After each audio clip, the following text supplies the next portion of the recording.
Përpara se të udhëtoj për në Luksemburg, aty ku do të mbahet konferenca e 4 ndërqeveritare BE-Shqipëri, Kryeministri Edi Rama dha një prononcim të shkurtër për mediat së bashku me presidentin e Këshillit Evropian Antonio Costa, me të cilin u takua në Bruksel.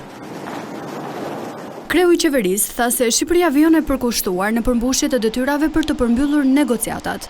Grateful for the time.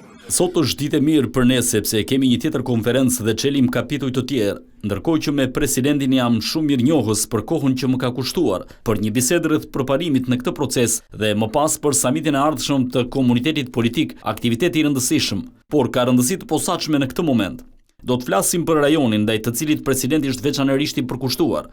Në përgjithësi jam i inkurajuar nga këto zhvillime dhe jemi tej mase të përkushtuar për të përmbushur të gjitha detyrat e kalendarit, për të përmbyllur të gjitha negociatat. Presidenti i Këshillit Evropian njoftoi se në mes të muajit maj do të zhvillohet një tur vizitash në vendet e Ballkanit Perëndimor.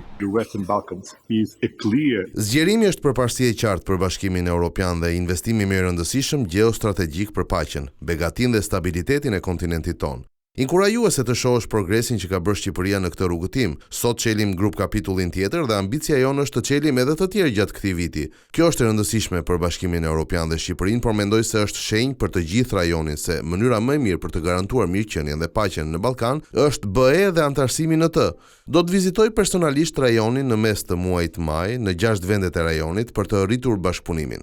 Kjo është mundësi e mirë për të folur për samitin e komunitetit politik që do të mbahet më 16 maj.